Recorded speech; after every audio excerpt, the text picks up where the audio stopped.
Ibi bintu tuvuze hari igihe umuntu abyuka akabona ntabwo bikunda. Wajya unyeganyeza amaboko kumva ntibishoboka. Wagira amaguru gutyo kumva ntibikunda, burya biba byanze. Ariko nuzajya wumva byemeye, ujye umenya ko hari ahandi bitemeye, bigutere gushimira data wa twese.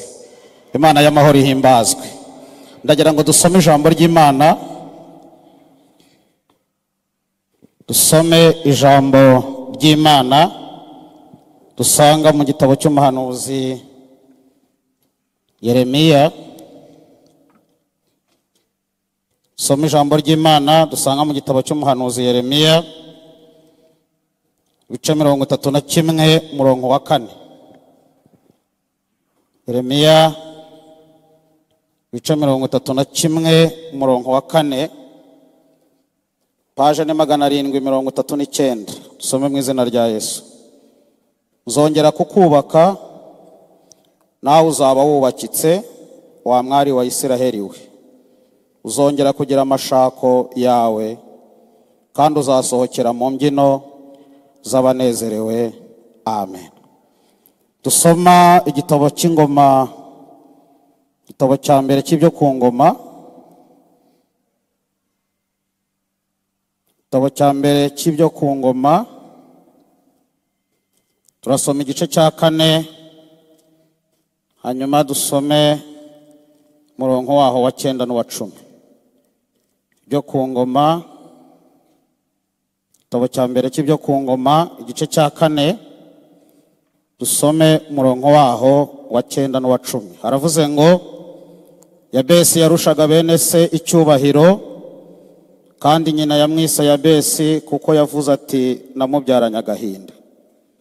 Yabesi atakambira Imana ya Isiraheli ati, icyampa ukampa umugisha rwose, ukagura imbago yanjye, kandi ukuboko kwawe kukabana nanjye, ukandinda ibyago ntibimbabaze. Nuko Imana imuha ibyo yayisabye. Amen. Nitwa Nyandwi Vincent, umubwirizabutumwa bwiza. Nkorera umurimo w'Imana muri paruwasi ya Kinyinya, ku itorero rya Kame. Bageze vuba sindatinda muri uyu mujyi, iwacu ni hirya inyuma y'ishyamba. Ariko rero nyine narahageze, naraje, kandi mbishimiye Imana. Umugabo ndubatse, mfite umubyeyi mudamu, tubyaranye abana 6, kandi Yesu yaduhaye umugisha. Ntimwambonye hano kenshi, ariko n'uyu murimo ni mugari ku buryo bitakorohera umuntu kuba ahantu hose icyarimwe. Ariko igihe cy'Imana ni iki, ntabwo nabirengana. Umure gushimira abayobozi badutekerejeho, bagatekereza ko iki cyumweru tuzakibanamo turi mu murimo w'Imana. Imana ibahereze umugisha. Hanyuma rero naho twagenze turi mu murimo w'Imana hose, bene data dutandukana baduha intashyo. Mwakire intashyo za bene data. Iki cyumweru tugiye kumara tuganira, tuzaganira aya magambo dusomye, kandi nagize umwanya wo gusenga. Reka nkubwire ko wowe waje naragusengeye ngo uzaze, naragusengeye ngo uzaze tuganire. Ndabizi nawe warasenze, ariko ndashaka ko Imana iganira natwe muri aya magambo. Hanyuma ndagira ngo utinde cyane kumva icyo Imana ishaka kuvugana natwe, kuko iri hano yo yatangiye kutubwira. Haleluya, haleluya. Yatangiye kuvugana natwe, nayumvise. Iyi Imana ihari mu materaniro turabimenya, tumaze kuba bakuru. Niyo kandi yatubenze ntize, nabyo turabimenya. Irahari rero, irahari. Ubwire mugenzi wawe ngo Imana irahari, kandi kimwe mu bintu byayizinduye ije kudutega amatwi ngo twumve. Haleluya, haleluya. Aya magambo tuzamara iminsi tuganira, ariko ndashaka ko tuzaganira inkingi enye Imana yubakisha umuntu usenga. Inkingi enye Imana yubakisha umuntu usenga. Kubera iki umuntu usenga? Abantu bose bari mu isi ntabwo basenga. Ikindi cya kabiri, abantu bose bari mu nzira y'Imana ntabwo bose basenga. Ariko umuntu usenga abakozi itegeko ry'Imana, kandi abakozi igikorwa cyo mu mwuka. n'urundi rwego rwo mu mwuka ruhanitse Imana igikirizamwe abantu bemeye guca muri iyo nzira. Hanyuma kandi ndagira ngo mbibutse iki ngiki gikomeye. Umuntu wese usenga atari bya bindi byo gushakisha, abakozi igikorwa kimwe ariko kigakorekeramo ibintu bitatu bikomeye. Icyambere, abakozi ikintu kivuga ngo ngewe ndi umunyantege nke, sinshoboye. Ndagira ngo twese ko twicaye hano turi imbere y'Imana ibishoboye byose. Turi imbere y'Imana ibishoboye. Iki gikorwa twebwe tuje gukora nona ni icyereka Imana ko tutabishoboye. Twaje kwibwira ko tutabishoboye. Ni ukuri kose. Utarebye ku madiplome yawe n'akazi ukora n'intera ugezemo, ahantu ugeze ukeneye Imana. Umwibone mu buba munsi y'ijuru ni umuntu wanamiza akavuga ko ahantu ageze adakeneye Imana. Uwo rero iyo avuze ko atayikeneye, yo iza kumwibwira no kumushaka imubwira ngo burya nawe warunkeneye nubwo utabizi. Babonanira mu nzira rero ije kumushaka. Ariko iki gikorwa twe dukoze n'abandi bari kudukurikirana ni icyemeza ko tutabishoboye twebwe. Hanyuma dukeneye andi maboko akomeye y'Imana ashoboza umuntu wese. Kandi umuntu wese uri hano ndagira ngo nkubwire ko amaboko y'Imana ari magari, ku buryo ifite ubushobozi bwo gushoboza umuntu udashoboye agashobora. Ifite ubushobozi bwo kuzamura umunyantege nke wo hasi iriya ikamuhindura umunyembaraga, ubwo bubashira bufite. Icya kabiri, abakoze aba yaje gushima umunyembaraga. Buriya turi hano turi gusenga tuba twaje gushima umunyembaraga. Ni umunyembaraga, haleluya haleluya, ku buryo ibintu turi kumubwira n'ibyo turi kumusaba ni bito hirya y'ibyo yiteguye gukora, kuko abasha no gukora ibiruta cyane ibyo twibwira. Imbaraga ze dukwiriye kuzishima n'igihe amaso yacu atarazibona, kuko ubwayo irihagije mu mbaraga. Nta na rimwe iratira amaboko, oya. Nta na rimwe irasaba umusada, oya. Irihagije mu mbaraga, ikwiriye gushimirwa imbaraga zayo nyinshi. Ndagira ngo umuntu wese uri hano atere haleluya. Ndagira ngo nguhitangazo ko Imana ikomeye kuruta ibintu byose uri kubona imbere y'amaso yawe ko bikomeye. Satani yashaka kukwica urupfu rw'agashinyaguro akwibagiza ko Imana ikomeye, agatangira kukwereka ibikuri imbere ko bikomeye. Ariko ndagira ngo nkumenyeshe ko Yesu ubwe yivuga, yaravuze ngo amaze kuzuka, yaravuze ngo nahawe ubutware mu ijuru no mu isi ndetse n'ikuzimu mvuyeyo mu kanya, naho mfiteyo ubutware. Uwo wanesheje tuba twaje kumubwira ko tumushimira imbaraga ze nyinshi. Icya gatatu, tuba twaje gusaba umunyamaboko. Sifa kwa Mungu. Niwe munyamaboko twicara imbere, umuntu wese akajya yumva asabye uwo yari akwiriye gusaba. Abandi bantu bose wahera mu gitondo ushaka umuntu usaba ngo agutabare agufashe ukanamubura. Ariko ku Mana siko biri. Namenye amakuru akomeye kuri yo ko niyitinze ibiri mu kazi. Niyitinze buryo birimo gukora ibintu biremereye. Tuba twaje gusaba umunyamaboko. Iyo dusenga rero tuba dukoze igikorwa kimwe ariko gikorekeyemo ibyo bintu bitatu. Imana y'amahoro ishimwe. Tuzaganira izi nkingi enye Imana ijya yubakisha umuntu usenga. Amen. Uyu munsi ndagira ngo mvugeho gato gusa kuri izi nkingi. Bibiliya itubwiye ngo iki? Iratubwiye ngo zongera kukubaka. Imana yabibwiye Abisiraheli mu gihe kirekire cyane isa n'iyabataye rwose. Isa n'iri kure yabo, bari mu bunyage, ibintu bikomeye. Hanyuma ariko Imana ngo yibutse isezerano ryayo, iravuga ngo nasezeranye kubabaza ariko si ukubabaza iteka, kuko nibutse isezerano ryanjye nageranye nabo. Ngo Imana ibonye uburyo bababaye, ibonye uburyo bashegeshwe, ibonye uburyo bagowe, ibwira Yeremiya iramubwira ngo genda ubabwire ngo nzongera kububaka. Kandi ninabubaka bazaba bubakitse. Tuzaganiriza inkingi enye Imana yubakisha umuntu usenga akaba yubakitse, ku buryo nta miyaga n'imwe yamurandura, ku buryo nta miyaga n'imwe ibaho yamunyeganyeza. Ntayo. Nababwira ngo nzongera mbubake kandi bazubakika. Imana niyo yonyine yubaka ibintu bikubakika, ibindi byose birakemangwa. Ariko ijya yubaka ibintu bikubakika. hanyuma Bibiliya itubwiye umugabo, itubwiye Yabesi. Bibiliya ntijya ivuga amakuru menshi kuri Yabesi, imuvugaho iki kintu kimwe gusa yakoze. Ngo yaricaye amenya amateka ye, amenya ko mu kwitwa Yabesi atari izina yiswe na se. Kandi mu Rwanda twese turabizi ko izina umuntu arihabwa n'umubyeyi w'umugabo. Burya niko bigenda. Ku munsi wa 8 umugabo ahamagara umubyeyi w'umugore, akaza n'umwana agahagara mu kirimbi y'amarembo akamwita. Niko bigenda mu muco nyarwanda. Noneho rero uyu mwana we ntiyari yaragiswe na se, ahubwo yamenye ko Yabesi ngo yaryiswe na nyina, ngo kuko nyina yari yaramubyaranye agahinda, aravuga ati ngiye kumwita. Nibaza iyi nkuru n'amateka nibyo nakurikiranye, nasanze uyu mwana afite se utazwi, utaragaragaye, utarabonetse mu ivuka ry'uyu mwana. Ise ntabwo azwi. Hanyuma ubwo atazwi, mwisobanurira uburyo uyu mwana yavutsemo. Hanyuma uyu mwana ayo mateka arayamenya, amenya ko inkomoko ari ntayo, amenya ko inkomoko ari nkayo. Icyakora aba yagize umugisha. Bibiliya yavuze ngo yarusaga bene se bose icyubahiro, ariko nyine yamwise Yabesi kuko yamubyaranye agahinda. Amenya ayo mateka, arareba asanga abantu bose bari kumwe mu muryango nta numwe wagira icyo amufasha kuri ayo mateka. Aravuga ngo nubwo ndi umunyacyubahiro, ariko nanone amateka yanjye si meza. Ngo maze yibuka ko mu ijuru hari Imana ya Isiraheli. Haleluya, haleluya. Burya reka nkubwire ikintu gikomeye. Umuntu usanzwe mugenzi wawe yaguhindurira ubuzima bigakunda, ariko ntabwo yaguhindurira amateka. Yaguhindurira ubuzima bikemera rwose.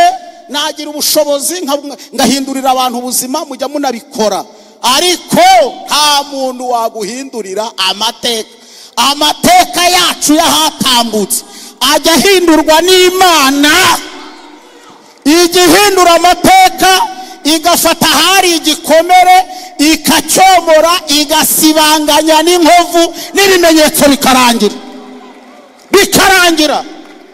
Ibyo bikorwa n'Imana. Ibyo bikorwa n'Imana yonyine. Arabimenya rero, ngo abimenye, aravuga ati Imana ya Isiraheli igihindura amateka. Sinakomeza gupfura urupfu kandi Imana igihindura amateka. Sinakomeza kwigirira nabi kandi Imana igihindura amateka. Ndagira ngo nkubwire ko icyemezo wafashe cyo kuza imbere y'Imana, ntabwo wibeshe, igihindura amateka. Kandi irayahindura agahinduka rwose.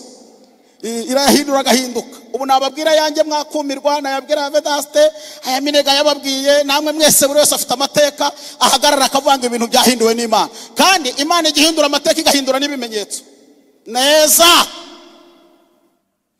Mwese simbasubijeyo, ariko murebe irangamuntu zanyu mwafashe 8, murebe uko mwarebaga, murebe amafoto ariho uburyo mwarebaga. Ubwo bazifashije muri somo kubwira abazifashe 8, murebye uko urebye yanjye wakumirwa, wagira ngo sinjye. wagira ngo sinjye. Kandi 8 n'ejo bundi. Ariko Imana iki gikorwa cyo guhindura amateka si igikorwa ikora rimwe, oya, ni igikorwa ikora buri gihe. Irakimilitipuriya buri gihe, igikora buri gihe. Haleluya. Uko isi irushaho kutubabaza, niko Imana ifata intego yo kutwomora, igahindura ayo mateka. Imana ishimwe. Aragenda imbere y'Imana, arasenga Yabesi, aravuga ngo icyama Uwiteka we ukampa umugisha none. Avuga ibintu bine nkunda cyane. Uyu munsi ndavuga kimwe, ndashaka ko dusengera mu ijambo rivuga ngo Uwiteka we uduhe umugisha none. Ndagira ngo mbabwire ko umuntu usenga imwe mu nkingi y'umwubaka kubakika inkingi ya mwamba, inkingi nkuru, inkingi igerayo, inkingi mwashi, ni inkingi yitwa umugisha w'Imana. Ndagira mbabwire ko abandi batanga ibindi byose, ariko umugisha w'Imana n'umwihariko wayo. Niyo umuntu awugusabiye, Imana ireba ko ukwiye. Imwe tuye tuvuga ngo Imana iguha umugisha, ireba ko bishoboka. Bishoboka. Habwa ari ibintu bipfa kuza gusa. Muri Isiraheli, reka mbabwire akantu kabaga muri Isiraheli. Haleluya, haleluya. bagira ijambo rimwe, bagira indamukanyo yitwa shalomu. Iyi ndamukanyo yitwa shalomu irimo ubuhanga bukomeye muri Israheli. Si ugupfa kubivuga gusa ko uvuga ngo Yesu ashimwe ngo ahimbazwe, oya. Biyo babivugaga, iyo yakubwiye mwahuraga muzira akakubwira ngo shalomu, we yabaga gusabiye imigisha yanditse mu gitabo cyo gutegeka kwa 2 ibice 28. Yabaga gusabiye iyo migisha yose. Ni imigisha ngo nugira umwete wo kumvira Uwiteka Imana yawe no yo kwitondera amategeko ngutegeka uyu munsi, iyi migisha izakuzaho ikugereho. Narayisomye yose nsanga ni 26. Uzagirira umugisha, uzagirira umugisha, uzagirira umugisha, uzagirira umugisha. Bibiri uhererekane n'urunyuranirane rw'ibintu byiza. Imana ivuga ati nzanye bagaje y'ibintu byiza. Yakubwira ngo shalomu, akaba gusabiye iyo migisha yose. Umvira akantu gakomeye. Iyo wabaga ukwiriye guhabwa uwo mugisha, Imana yarawuguhaga, nta jwi ry'umuhanuzi ribayeho, nta kindi kibaye, ikavuga ati arawumusabiye ariko yaranakwiriye kuwuhabwa. Haleluya, haleluya. Noneho rero iyo yabaga atari uwo kuwuhabwa, iyo yabaga atari uwo kuwuhabwa, akamubwira ngo shalomu, yabaga ameze nk'umusabiye imivumo 54. Ni 51 uhereye ku murongo wa 15 w'icyo gice nababwiye. Handitse imivumo 54. Nukuvuga ngo iyo wabaga udakwiriye umugisha, wabaga ukwiriye umuvumo. Nta kindi gisobanuro kibaho cy'ibyo. Ntacyo. Kandi haleluya, haleluya, umugisha ni ingarigari y'Imana. Ni ingarigari y'Imana. Nta nubwo igiye utanga nkaho wawubanye mwinshi. Ntabwo utanga yibagiwe, oya. Ntabwo Imana itanga umugisha yibagiwe. Ariko kandi nabwo iyo utanze, ibi utanze kandi nta mubabaro yongeraho. Nta mubabaro yongeraho. Haleluya, haleluya. Ndi gusoma navumbuye uburyo uyu mugisha uremereye. Nguvumburamwe ibintu bigera kuri 3 bikomeye.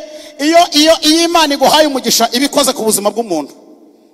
Icyambere, ibimuhaye umugisha w'uruhererekane. Wiki w'uruhererekane. Nasomye Bibiliya, sanga Imana yabwiye Aburahamu, iramubwira ngo Aburahamu, va mu gihugu cy'iwanyu, usiga inzu ya so, ugende ujye mu gihugu nzakwereka. Iramubwira ngo nzaguhindura ubwoko bukomeye, nzaguha umugisha. Haleluya, haleluya. Igeze kuri Isaka umuhungu we, nawe iramubwira ngo Isaka we, humura nzaguha umugisha, kandi muri wowe niho imiryango yose yo mu isi izahererwa umugisha. Bibiri uhererekana. Igeze kuri Yakobo, haleluya, mu mwibuka agiye ahunze, yaramubwiye ahunze mwene nyina, mwene Sesawu, agiye ahunze ngo yageze ahantu araharara yisegura ibuye, aryiseguye ngo ararota. Ngo abona urwego ruzamuka rugakoza umutwe ku ijuru, ngabona abamarayika barumanuka abandi baruzamuka, ngo kandi Uwiteka nyiribihe yaricaye hejuru yabo, ngo yumva aramuhamagara amubwira ngo umva Yakobo, iki gihugu uryamyemo nzakiguha kibe gakondo yawe n'urubyaro rwawe, kandi muri wowe nimwe amahanga yose yo mu isi azahererwa umugisha. Iramubwira ngo kandi sinzagusiga, sinzaguhana, sinzagusiga. Haleluya. Burya Imana izanye umugisha iranagukurikirana ikabana nawe kugira ngo igenda yegezayo ibidayimoni.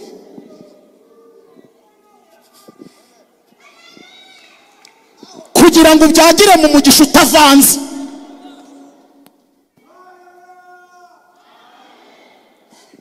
Umugisha w'uruhererekane. Ntabwo dukeneye umugisha uzagarukira kuri twebwe ngo abana bacu bazirwariza. Oya. Keneye ko Imana impa umugisha, bakobwa banjye kabaho umugisha, abahungu banjye kabaho umugisha, abuzukuru banjye kabaho umugisha, abuzukuruza banjye kabaho umugisha. Haleluya. Itanze umugisha aba ari uruhererekane, kugeza ubwo umuntu uzanyura mu gisekuru cy'umuntu Imana yahaye umugisha azajya avuga ngo dore abantu basenze, dore ngabo. Ndabazi nzi gutandukanya abantu basenze n'abatarasenze bahawe umugisha n'Imana. N'uyu mwanya nawe urabazi, ariko ndabazi iyo tuhatambutse turavuga ngo aba bantu bubashye Imana, babanye n'Imana, yabahaye umugisha. Umugisha w'uruhererekane. Imana iduha umugisha w'uruhererekane mu izina rya Yesu. ntabwo dukeneye ko ni umukozi w'Imana nkorera Imana hanyuma umwana wanjye azaba nk'urumogi. Oya, nkeneye ko umwana wanjye yubaha Imana mu migisha Imana izampa. Nkeneye ko umwana wanjye yubaha Imana. Haleluya, oh haleluya, Imana ishimwe. Icya kabiri namenye mu mugisha, Imana ishimwe, ni umugisha w'imbabazi. Umugisha w'iki? W'imbabazi. Umuryango ushobora gukora uruhererekane ariko wagera ukabona batuye kure y'imbabazi z'Imana. Mbibutse ko Imana ije kubabarira umuntu itagira ikindi rebaho. Nubyitegereza uzasanga imbabazi yakugiriye bene so, bene nyoko, bakuru bawe, bene wanyu bose nta wundi wazigiriwe. Igira ukuntu ibyishakira gusa, kavuga uti uyu muhaye umugisha w'imbabazi. Haleluya. Kuko reka mbabwire, izavuye kuri Sawuli ntabwo zatakaye hasi. Oya, yazikuye kuri Sawuli zimwomororaho zimuvaho, ariko izishyira umuturanyi we Dawidi. Iramubwira ati Dawidi, ntabwo zizakuvaho na rimwe, ntabwo zizakuvaho. Umugisha w'iki? W'imbabazi.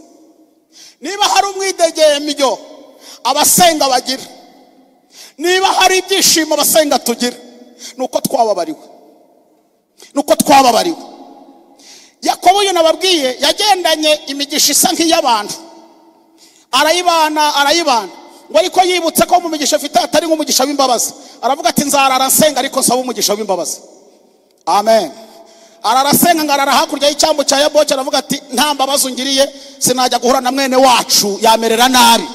Ndashaka kungirira imbabazi kugira ngo ninjya guhura na mwene wacu nzabe mfite imbabazi zawe. Kuko ningira imbabazi zawe mwene data azandebera mu mbabazi wangiriye, azambonera mu mbabazi nyinshi ugira. Ntabwo azaba akiciriye urubanza rwo gupfa, kuko nawe ubwawe utazaba wanjiriyeho iteka. Imana yo mu ijuru, haleluya, ngo muri iryo joro nibwo yabonye marayika musanga aho ari.